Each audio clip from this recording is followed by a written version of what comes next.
네, 이번 시간에는 장애 복지 핵심 영역을 중심으로 여러분들과 함께 살펴보도록 하겠습니다. 네, 장애인에 관한 이론적 접근, 자립생활을 먼저 살펴보도록 하겠습니다. 미국 버클리 자립생활센터에서 자립생활이란 게 이념과 운동이 최초로 시작되었다고 합니다.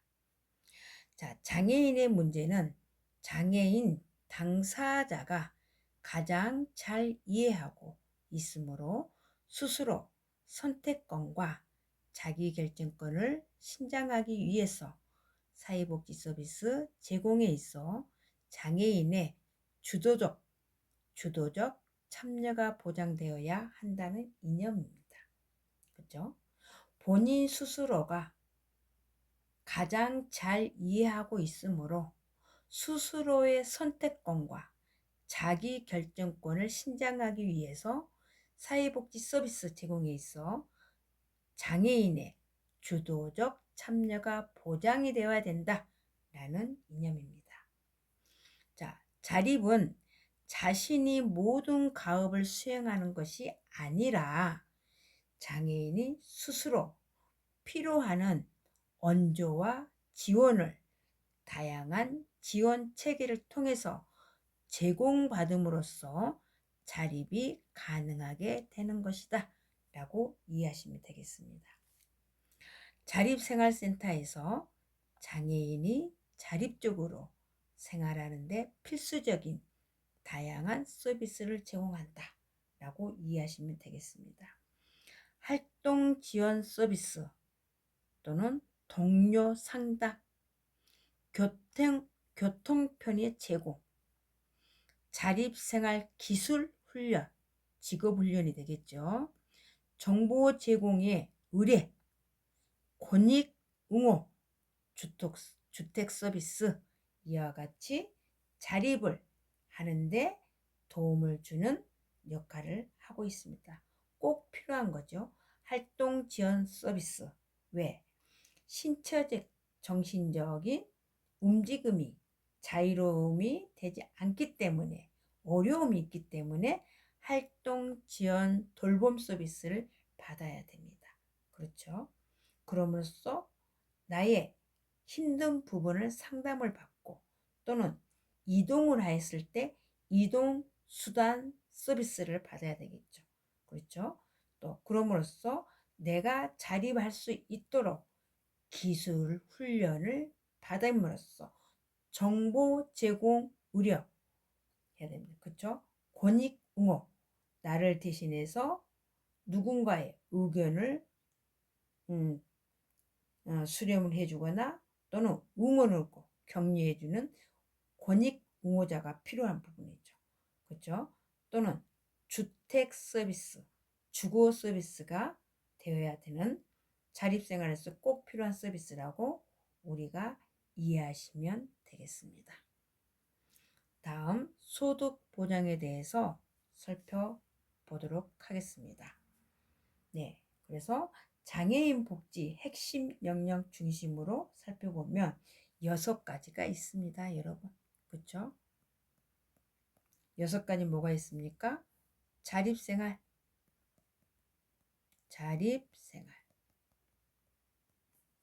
또 소득보장, 또는 고용보장, 고용 보장 있죠. 또는 의료보장, 의료 서비스가 있어야 되겠죠. 또는 뭐가 필요합니까? 사회 서비스가 있어야 돼요. 그렇죠? 사회 서비스. 자립생활, 기술 습득, 그렇죠? 기술을 익혀야 되잖아요. 소득보장, 여기서는 소득보장은 뭐가 있습니까? 직접적인 소득보장제도, 연금제도, 국민연금, 장애연금, 또는 산재보험, 또는 아동수당, 그 다음에 교육서비스, 자립지원금, 이러한 부분들이 필요한 부분이죠. 그죠? 간접적인 소득보장제도는 각종 세금 감면이나 이용료 할인이 있습니다. 그렇죠? 그래서 이러한 부분, 6가지는 매우 중요한 부분이고 장애인이 삶을 지탱하는 기본적인 복지 서비스라고 우리가 이해하시면 되겠습니다. 그렇죠? 그래서 이러한 부분들을 장애인이 어떻게 사회 속에서 살아가야 하는가를 이해하는 것입니다. 여러분. 그렇죠? 그래서 굉장히 중요한 6가지라고 볼 수가 있겠습니다. 자, 그렇다면 여기에서 자립생활부터 한번 살펴보도록 하겠습니다. 자립생활이란 무엇일까요, 여러분? 그렇죠. 장애인이 시설이 아닌 지역사회에서 스스로 선택하고 결정하고 살아가는 삶의 의미를 우리는 자립생활이라고 합니다. 자, 여기에 대한 자립생활의 핵심 개념은 무엇입니까? 그렇죠. 스스로 결정하고 지역사회에서 생활하고 거기에 대한 나에게 필요한 자원을 받으면서 살아가는 것을 우리는 자립생활의 핵심 개념이라고 이해하시면 되겠습니다. 자, 과거에는 어땠습니까? 과거에는 장애인을 시설에서 보호하는 방식이 중심이었습니다. 그런데 현재는 어떻습니까? 시설 중심이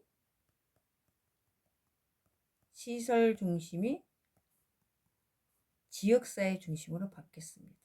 그렇죠? 지역사회 중심 또는 보호 중심이 뭘로 바뀌었습니까? 자립 지원 서비스로 바뀌었죠. 자립 지원 중심으로 바뀌었습니다. 네, 그렇죠? 보호 중심이 그다음에 통제 중심. 네, 과거에는 통제 중심이 있었습니다. 통제 중심이 선택 중심으로 바뀌었습니다. 내가 선택할 수 있다. 그렇죠? 그래서 자립생활 지원 요소는 무엇이 필요합니까? 활동 지원 서비스, 주거 지원, 이동 지원, 개인 맞춤 서비스가 필요합니다, 여러분. 그래서 여기에 대한 자립 생활의 핵심은 혼자서 다 하는 것이 아니라 필요한 지원을 받으며 스스로 선택하는 삶이다 라고 이해하시면 되겠습니다. 소득보장. 그렇죠? 소득보장은 장애로 인해서 발생하는 경제적 어려움을 완화하기 위한 제도입니다. 자, 소득보장의 목적은 무엇입니까, 여러분? 소득보장의 목적.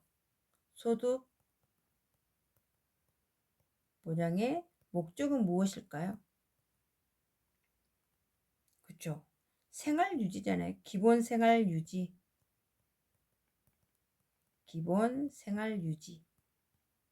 또는 빈곤 예방. 또 뭐가 있습니까? 생활 안정. 그렇죠?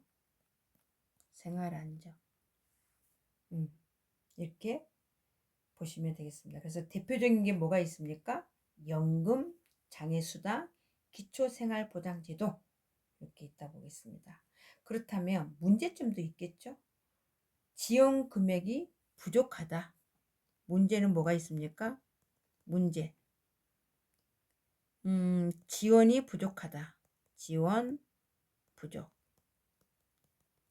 또는 수급 기준이 엄격하다. 수급 기준이 너무 엄격하다. 엄격해서 사각지대에 있는 빈곤 장애인들이 어려움을 겪고 있다라고 이해하시면 되겠죠. 사각지대 존재. 그렇죠? 어렵고 힘든 장애인들의 어떤 그 자립 지원에 해당 서비스를 받으려면 어떻습니까? 너무 수급자의 엄격한 그런 그 기준 때문에 포기하는 경우가 되게 많다. 그리고 가능하더라도 턱없이 지원이 부족하다. 그렇죠? 뭐 병원도 다녀야 되죠. 교육도 받아야 되죠. 그다음에 또 어디를 우리가 이동을 하더라도 이동을 혼자 할 수 없기 때문에 이동 지원 서비스를 받아야 되겠죠. 이런 부분들 갖가지 누군가의 도움을 받지 아니하면 살아갈 수 없는 그런 신체적인 장애를 가지고 있기 때문에 굉장히 어렵습니다, 여러분. 그래서 지원이 부족하고 수급자의 기준이 엄격하고 사각지대에서 존재하기 때문에 쉽지가 않다. 소득 보장이 쉽지가 않다라는 것을 이해하시면 되겠습니다. 그렇죠? 그래서 이러한 것들은 소득 보장은 단순한 돈 지원이 아니라서 무엇입니까? 소득 보장은 단순한 자립생활 돈 지원이 아니라 무엇을 위해서 인간다운 삶을 유지하기 위한 기본 조건이다 라고 이해하시면 되겠습니다. 그렇죠? 인간다운, 그렇죠? 인간다운 삶을 살아가기 위한 기본적인 삶 유지라고 이해하시면 되겠죠. 소득 보장은 인간다운 삶을 살아가기 위한 기본적인 삶을 유지하기 위한 기본 조건이다. 그렇죠? 기본 조건이다. 그래서 이러한 부분들을 누가 책임져야 돼? 국가가 책임을 져야 된다. 라는 것을 이해하시면 되겠습니다. 네, 이해되시죠? 다음 고용보장을 한번 보겠습니다. 장애인 고용 촉진 및 직업훈련 제한법. 상시인 근로자 50인 이상을 고용하고 있는 사업주는 장애인을 의무 고용을 이상 고용하도록 법으로 규정되어 있다. 다양한 사업주 지원 제도를 운영하고 있지만 의무 고용 제도를 이행하지 않고 부담금을 납부하는 사업체가 많다라고 이해하시면 되겠습니다. 장애인은 실업률은 매우 높다. 특히 중증 장애인 실업률이 높습니다. 장애인이 고용공단이나 직업재활센터에서 직업훈련을 실시하고 취업을 알선해 주고 있다라고 이해하시면 되겠습니다. 그렇죠. 장애인은 신체적, 정신적 일반화가 되지 않고 어려움을 갖고 있고 혼자 스스로가 해결할 수 없는 주거 서비스 이동까지도 힘들기 때문에 장애인 고용공단 직업재활센터에서 직업훈련을 실시하고 취업을 알선해주고 도와주고 있다라고 이해하시면 되겠습니다. 그렇죠? 그래서 고용보장은 장애인이 안정적으로 일할 수 있도록 지원하는 제도이다 라고 이해하시면 되겠습니다. 그래서 고용보장의 중요성은 무엇입니까, 여러분? 일은 단순한 소득이 아니라 사회 참여를 시키고 자존감을 높이고 자립 기반을 만들어주고 도와주는 역할이다 라고 이해하시면 되겠습니다. 그래서 여기에 대한 주요 제도는 무엇이 있습니까? 장애인 의무 고용제, 그렇죠? 장애인 의무 고용제 또는 장애인 뭐가 있습니까? 재활시설, 직업재활시설, 재활시설 또는 직업훈련 프로그램, 그렇죠? 보호고용도 있습니다. 보호고용 또는 직업훈련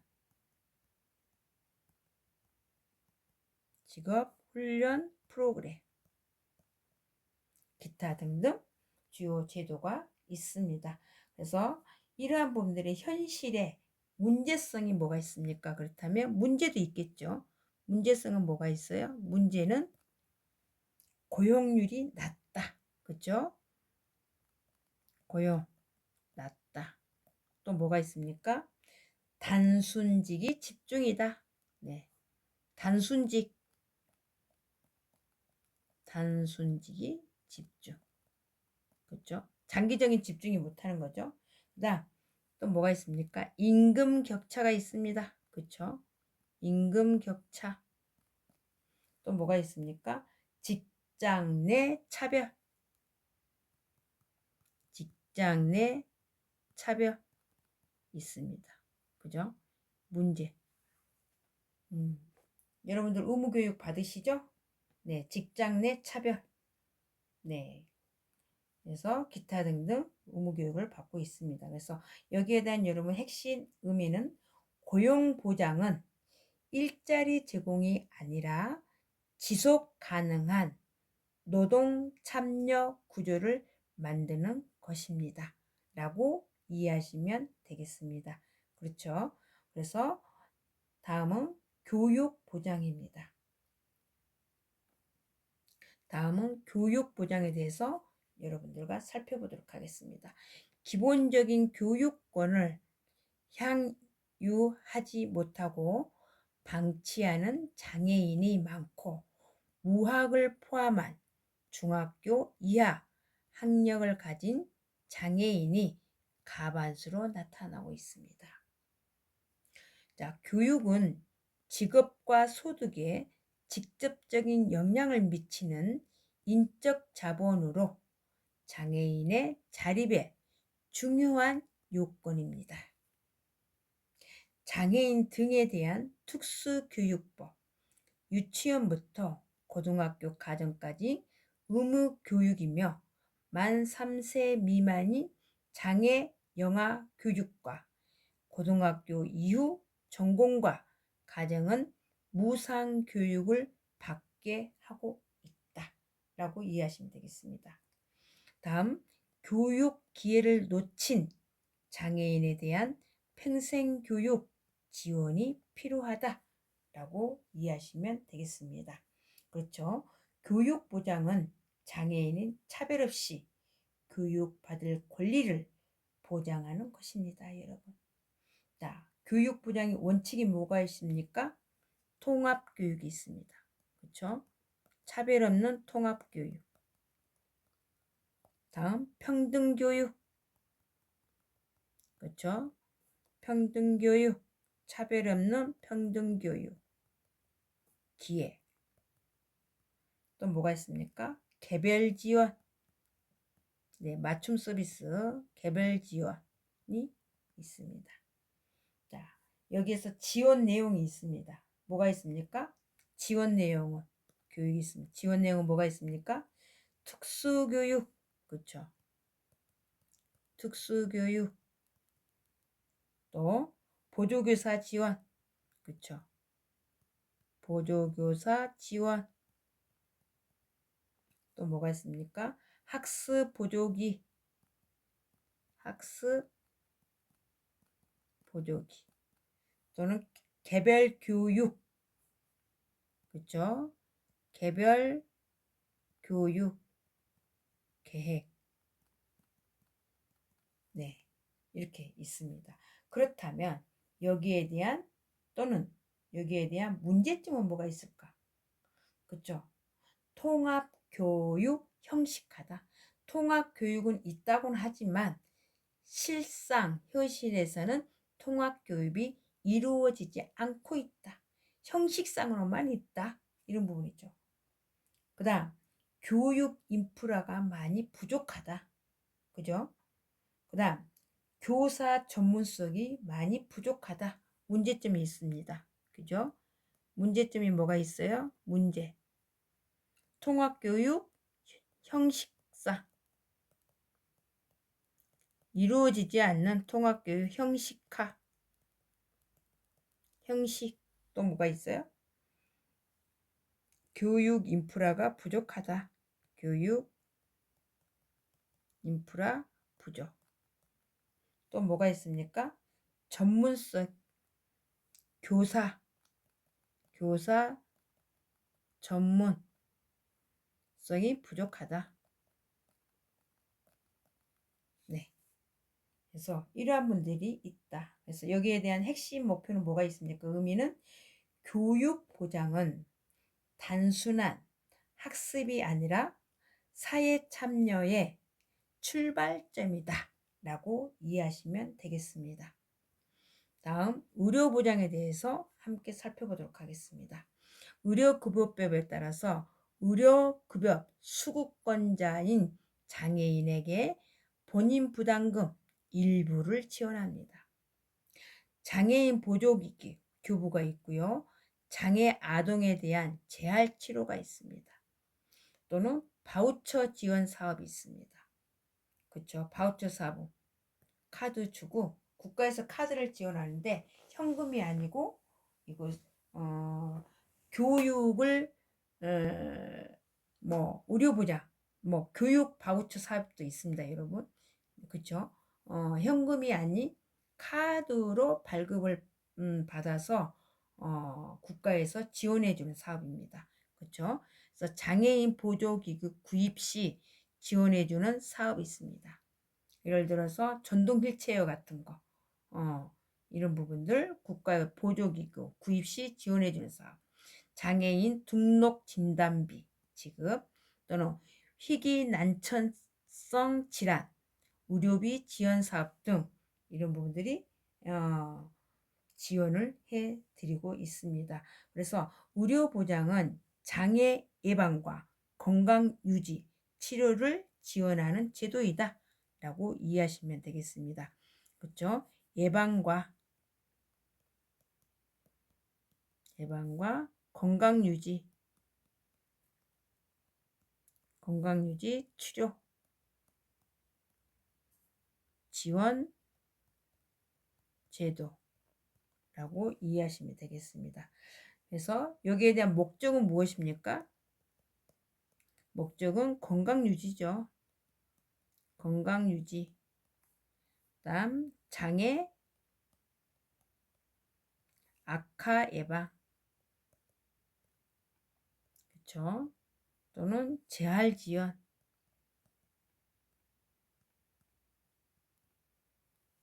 네. 그러면 여기에 대한 주요 서비스는 뭐가 있습니까? 주요 서비스는 뭐가 있습니까? 건강보험. 그다음에 장애인 의료비 지원. 장애인 의료비 지원. 그렇죠? 그다음에 재활 치료. 그다음에 보조기 지원. 이 지원. 이게 주요 서비스라고 볼 수 있습니다. 그렇다면 문제점은 뭐가 있을까요? 문제점은 무엇이 있을까? 의료비 부담이 되겠죠? 의료비 부담. 비용이 너무 많이 들어요. 그렇죠? 그다음에 재활 접근성이 부족하다. 그렇죠? 재활 받는데 접근성이 부족하다. 그다음에 지역 간의 격차가 있다. 서울과 농촌의 격차가 있다. 지역 간의 격차가 있어요. 그죠? 네. 그래서 의료보장은 치료만이 아니라 삶의 질의 유지를 핵심이다. 그렇습니다. 삶의 질 유지 핵심이라고 볼 수가 있겠습니다. 삶의 질 유지 핵심. 이렇게 볼 수가 있겠습니다. 그래서 의료보장에 대해서 살펴보았습니다. 네, 마지막 사회 서비스에 대해서 살펴보도록 하겠습니다. 장애인 활동 지원 제도는 일상생활이나 사회생활이 어려운 중증장애인 가정을 방문하여 신체활동, 가사활동, 외출 지원, 활동 보조인 방문 목욕, 방문 간호를 제공하는 제도를 장애인 활동 지원 제도라고 이해하시면 되겠습니다. 그래서 유급을 원칙으로 주민센터에 신청하여 심사 후 등급 및 제공 시간이 결정되면 서비스가 제공됩니다. 자, 신변 처리, 가사 지원, 일상생활 지원, 커뮤니케이션 보조, 이동 보조 등 서비스가 제공됩니다. 네, 그렇습니다. 사회 서비스는 장애인의 일상생활을 지원하는 모든 복지 서비스 의미를 얘기합니다, 여러분. 그렇죠? 그래서 대표 서비스는 뭐가 있습니까? 활동 지원 서비스. 활동 지원 서비스. 또 뭐가 있죠? 이동 지원 서비스. 이동 지원 서비스. 또 뭐가 있습니까? 주거 지원 서비스도 있죠. 주거 지원 서비스가 있습니다. 또는 상담 및 사례. 상담 및 사례 관리 서비스가 있습니다. 또는 뭐가 있습니까? 지역사회 돌봄 서비스가 있습니다. 지역사회 돌봄 서비스가 있습니다. 그렇죠? 자, 사회 서비스 특징은 뭐가 있습니까? 특징은 맞춤 지원 서비스가 있죠. 개인 맞춤 서비스. 맞춤 서비스. 그 다음에 지역사회 중심. 그죠? 지역사회 중심. 중심 서비스가 있습니다. 그 다음에 지속적인 서비스. 지속적인 서비스. 자, 그렇다면 여기에도 문제점이 있겠죠? 서비스가 부족합니다. 그렇죠? 문제점 뭐가 있습니까? 문제점은 서비스가 부족하다. 서비스 부족. 또 대기 시간이 길다. 대기 시간 길다. 그 다음 또 뭐가 있습니까? 인력이 부족하다. 그죠? 인력 부족. 또는 지역 격차. 네. 문제점이죠, 문제점. 문제점. 그렇죠? 그래서 사회 서비스는 단순한 도움 제공이 아니라 일상생활을 가능하게 만드는 기반이다 라고 이해하시면 되겠습니다. 네, 오늘 내용을 정리하면 다음과 같습니다, 여러분. 네, 첫째는 자립생활은 지역사회에서 스스로 살아가는 삶이다. 둘째는 소득보장은 기본적인 생활을 유지하는데 제도이다. 셋째는 고용보장은 사회 참여와 자립의 핵심이다. 넷째는 교육보장은 평등한 기회를 제공합니다. 다섯째는 의료보장은 건강과 재활을 지원합니다. 여섯째는 사회서비스, 일상생활을 가능하게 합니다. 라고 이해하시면 되겠습니다. 네, 여러분, 장애인 복지는 생존이 아니라 자립과 참여를 보장하는 사회 시스템이다 라고 이해하시면 되겠습니다. 네, 장애인 복지, 사회복지사의 역할 마지막으로 보시면서 마치도록 하겠습니다. 장애인 거주시설은 뭡니까? 장애 유형별 거주시설, 중증장애인 거주시설, 장애 아동 거주시설, 장애인 단기 거주시설, 장애인 공동생활가정, 피해 장애 쉼터가 있습니다. 장애인 지역재활시설은 장애인 복지관, 장애인 주간보호시설, 장애인 체육시설, 수련시설, 심부름센터, 수화통역센터, 점자도서관, 점자도서 및 녹음 출판시설, 장애인 재활치료시설 이렇게 있습니다. 장애인 직업재활시설은 장애인 보호 작업장이 있고요. 장애인 근로사업장이 있고요. 장애인 직업 적응 훈련 시설이 있습니다. 장애인 의료 재활 시설은 장애인을 입원 또는 통원하게 하여 상담, 진단 및 판정 치료, 의료 재활 서비스 제공하는 시설이 있습니다. 장애인 생산품 판매 시설은 장애인 생산품 판매 활동 및 유통을 대행할 수 있는 장애인 생산품 판매 시설이 있습니다. 네, 여러분 수업하시느라고 고생 많이 하셨습니다. 그래서 사회 서비스는 우리가 사회 서비스 지역사회 중심 서비스가 있고요. 또는 사람 중심 복지 서비스라는 게 있습니다, 여러분. 그래서 오늘 수업하시느라고 고생 많이 하셨습니다. 네, 장애인 복지 실천 현장과 사회복지사의 역할을 수업을 마치도록 하겠습니다. 네, 고맙습니다. 다음 시간에는 12주 또 좋은 목소리로 여러분들을 만나 뵙도록 하겠습니다. 고맙습니다.